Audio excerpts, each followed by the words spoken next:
Hi, I'm Liron Cohen. And I'm Mimi Torchin. And you're listening to Lady Parts TV, the podcast. Whee!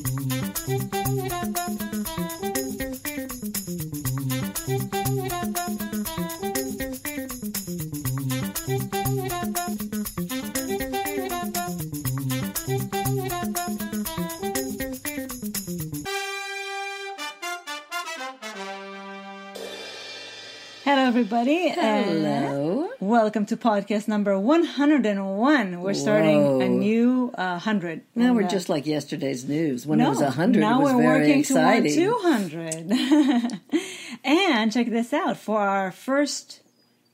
No, it's too complicated. For 101st podcast, we tallied 18 shows, out of which written or co-written by a woman 7, which is 39%, but directed 11, which is 61%. That's really fabulous. I think that's pretty good. Yes, I was there with you when we would discover them, when we counted them, and they just kept on coming. It was fantastic. And for our 101st podcast, we have another giveaway for you. This seems to be a good time for action thrillers because we're seeing a lot of those coming out, and this one is called Locked In. And it is available. So scary. It is scary. It's very claustrophobic. It's now available on digital, and it's starring Mina Suvari and Costas Mandylor.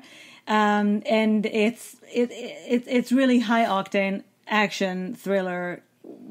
You should check out the trailer. Yes, check out the trailer. Check out the trailer.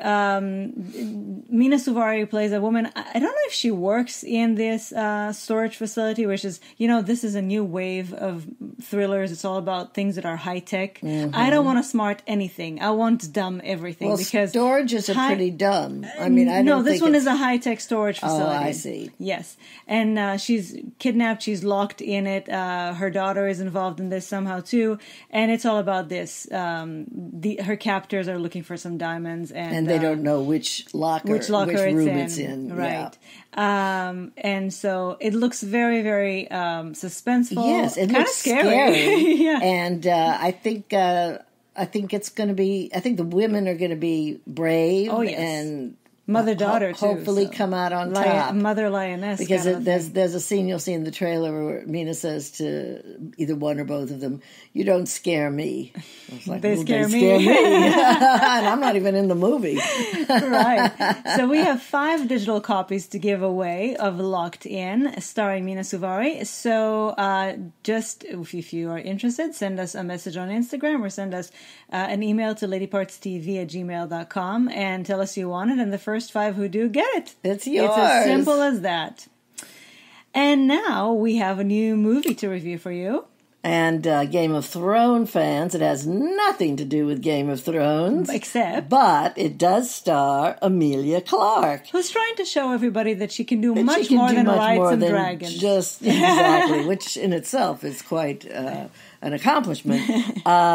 It's called Above Suspicion. It's available in select theaters and to rent everywhere now. Right. And it was directed by Philip Noyce, who is very well known, and written by Chris Girolamo, who is also pretty high up there in the screenwriter category, along with Amelia, Jack Huston, Sophie Lowe, Thora Birch, and a pretty small part, and Johnny Knoxville. And it's based on a true story, one of the most really notorious crimes in FBI history. It takes place in Kentucky. In a small coal mining town, one of those you can already set the scene. Exactly. Right? There's American miserableism as we've come exactly. The story of Susan Smith and Amelia Clarke, and it's all about drugs and betrayal, and it's very depressing. And let's just say she becomes the informant. She becomes an informant of this attractive FBI agent who basically uses her, in many ways.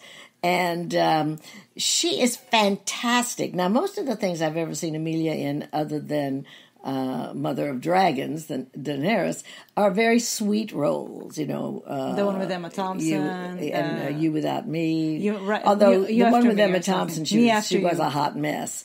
But still, she was a quirky, adorable one. She is not adorable in this.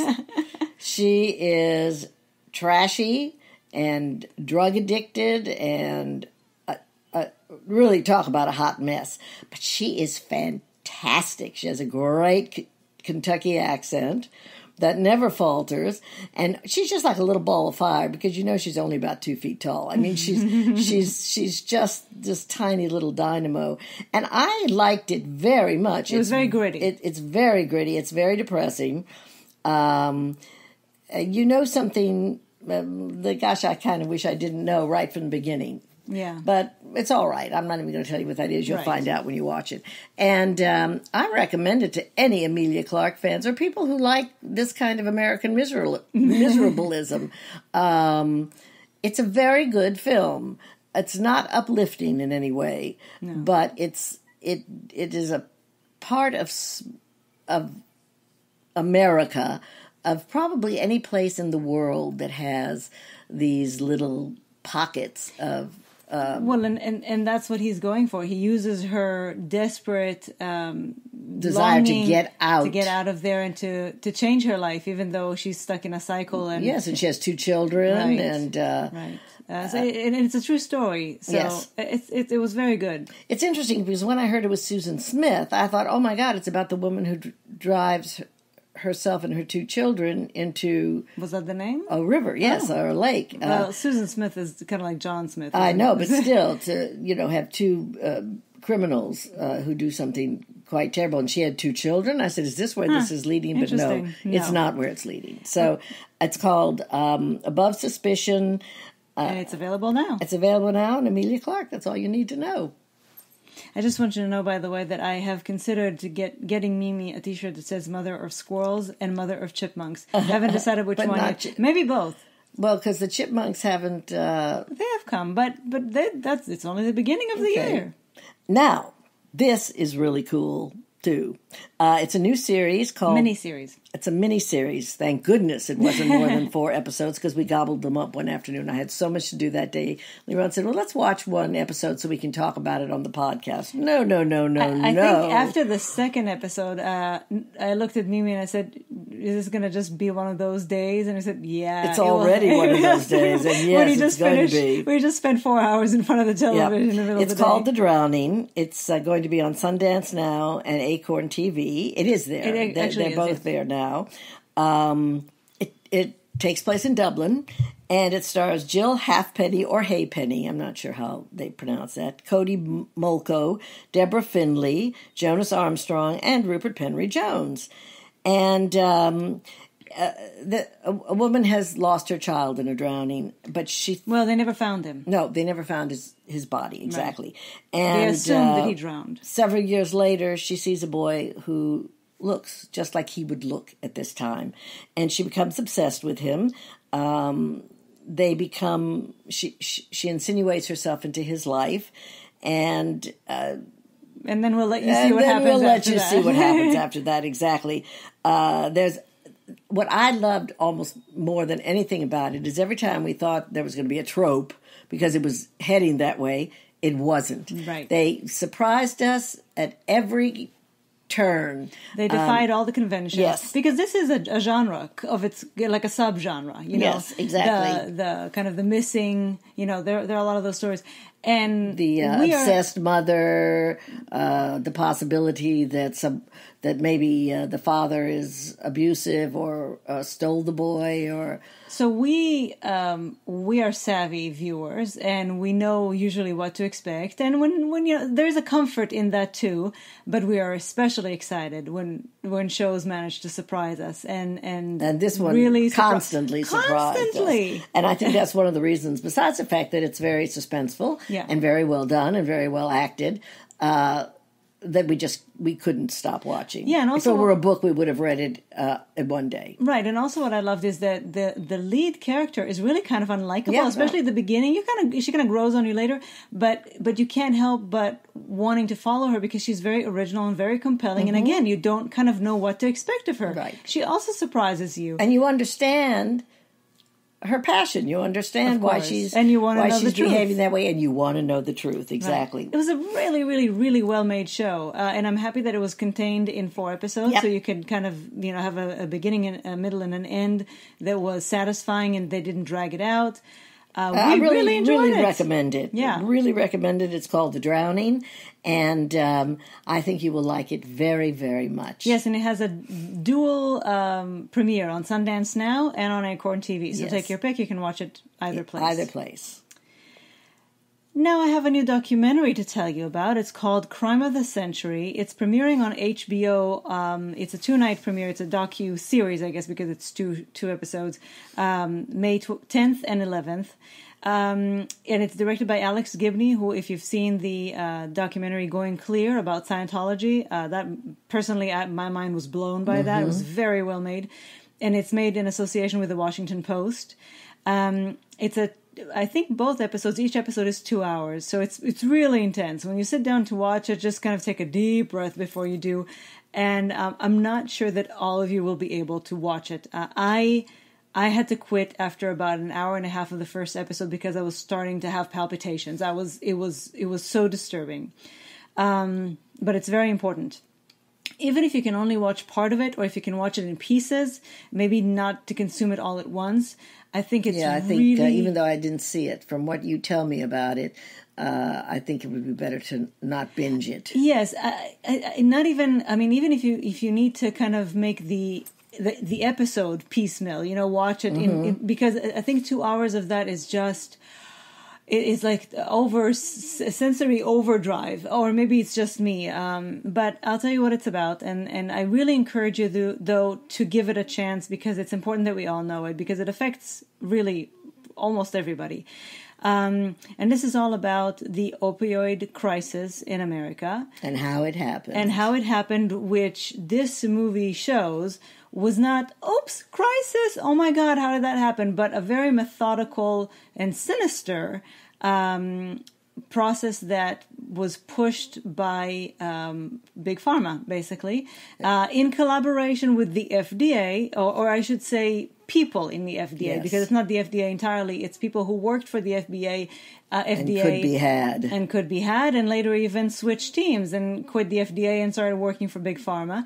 And, of course, people in the government. We mentioned last week the word lobbying. If you have not heard of it, or if you've not truly become aware of what it is, I personally think lobbying should be outlawed. Not absolutely. Allowed. Exactly. But again, Citizens United. It's all part of. Yes. Our politics is being controlled by money and greed, and you see people in government who take a very specific stance on things, and then oops. What do you know? They got a huge amount of donations from certain companies, and now they don't even have to say who they got it from.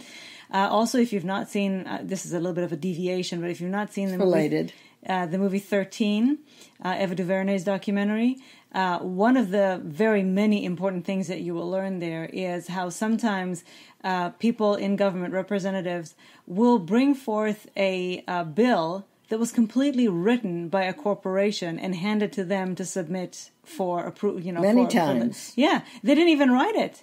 They just give them the bill as it is because they wrote it to accommodate them and to be beneficial to them. So the 2 episodes, the first one follows the OxyContin, the process of pushing it onto doctors, onto people, patients, and completely changing the way we all think about pain and pain management. And part 2 is all about fentanyl. And I think there's even more illegal stuff that goes on. In part 1, they really, a lot of the people who worked for Purdue, who invented OxyContin, I'm sure that they knew better, but they kind of were told and were happy to go along with this idea that they were doing something noble. They were helping people with pain, and it really wasn't as addictive as it may seem or whatever. And I think that the second part that talks about fentanyl, I think there was a real understanding of what this does and completely fine with it. And anybody who suffers from chronic pain, by the way, will understand how you could fall into it, especially a drug that is, engineered to be addictive. Well, and the problem is that it's been used for purposes that it's not really supposed to be used for. It's been handed out like candy, and then of course then it started to be sold on the streets, and especially if going back to American miserableism, in places where there's high levels of desperation. It's an escape. All you need to do is encourage a doctor to prescribe these things, and the whole town gets addicted. And there are those towns, they show them in the movie, towns where EMTs answer 6 calls in one shift of people who have overdosed. In one house. Sometimes in one house, right. So it's very terrifying, very sobering, and very important. Do yourself the service of watching this in whatever form you need to in order to be able to digest it. It's called Crime of the Century. It's a 2-night premiere on HBO, May 10th and May 11th. And now we're going to just come out of this very heavy mood and quickly tell you about something exciting. We should give you a spoiler alert. Yeah. Yes. Okay, so we're going to talk about a show that has a new lesbian relationship on it.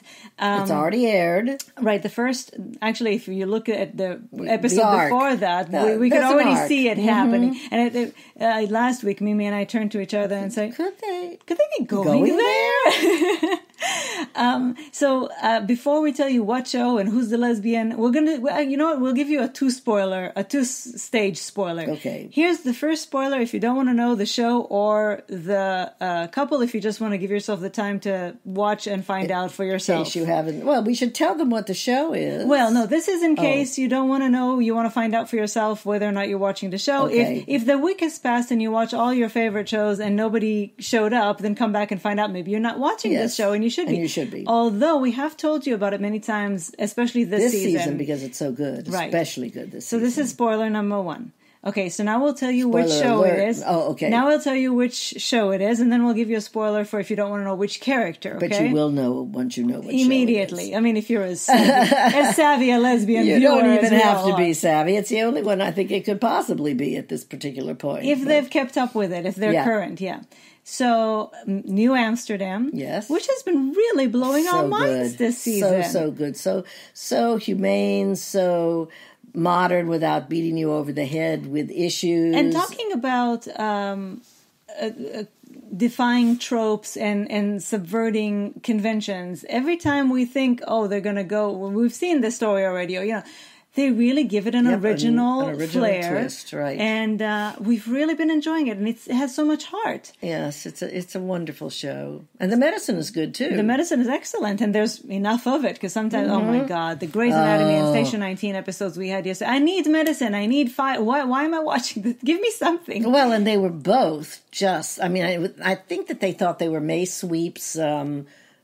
Quality shows. They were not. No. We just stuck with them because one of them we didn't even finish. We're going to go back to it. Too much. We're going to go back to it. But after we watch it, we should, this is too much. It was blah, blah, blah, blah, fucking blah. Let's exactly. It was. To quote me, right? Yeah.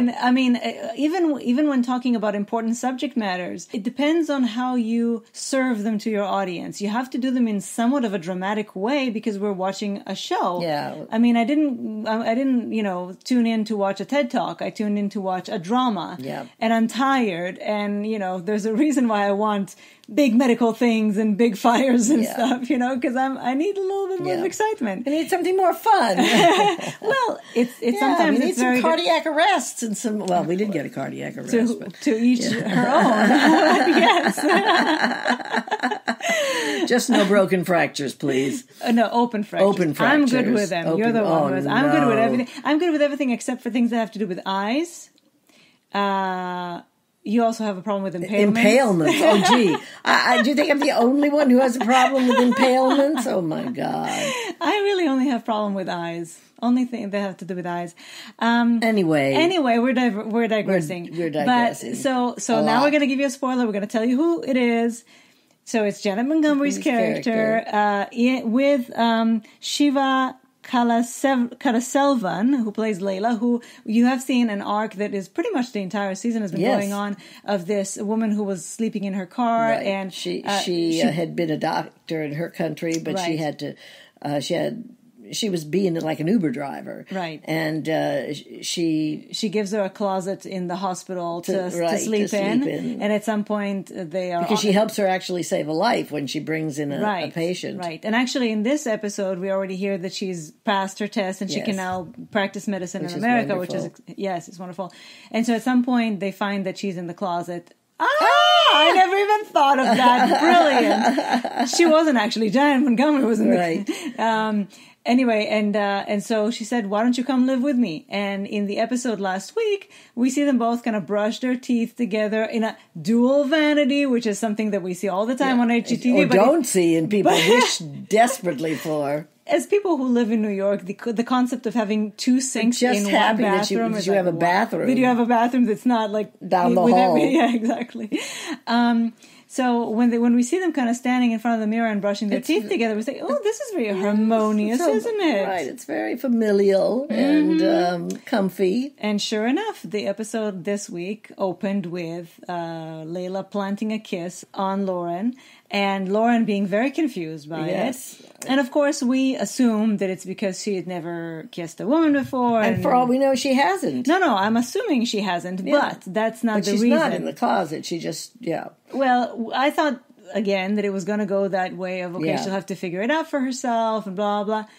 But then, when she comes back home that night, and Layla's packing because packing she and feels unpacking. She just doesn't know, I can't believe I did that. And Lauren's reasoning for why she was taken aback was not because, oh my God, you're a woman and I'm a woman, but because she said it felt normal. And nothing in her life is normal. Anybody who knows her character knows that she is constantly messy. She's a mess. Her life is a mess. Relationships are a mess.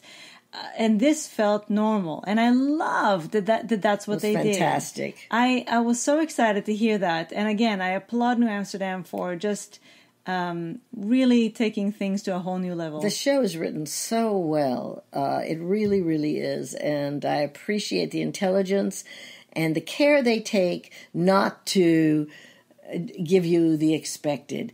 They do this, what everybody does, but they do it in a different way. Yes, a very well thought out, and that makes you think about things in a new light. And I love that.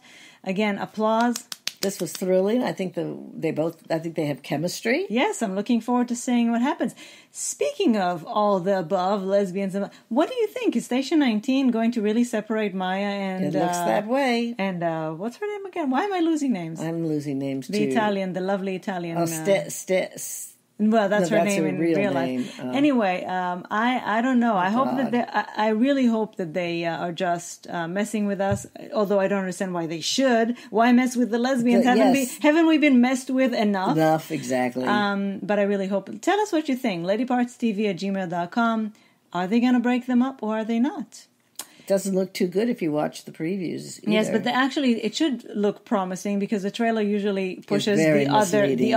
The opposite narrative. Mm-hmm. Yes.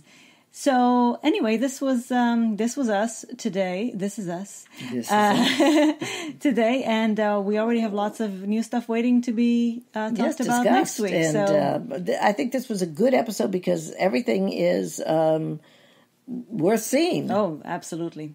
And we will be right back right here next week, next Saturday, and tell you more about everything else. Have a great week. Stay healthy. Still wear those masks and get vaccinated. Okay. And welcome to the world. Welcome to the world. Yes, again. I mean, it is happening. Slowly. Yes, but it is happening. Bye. Bye.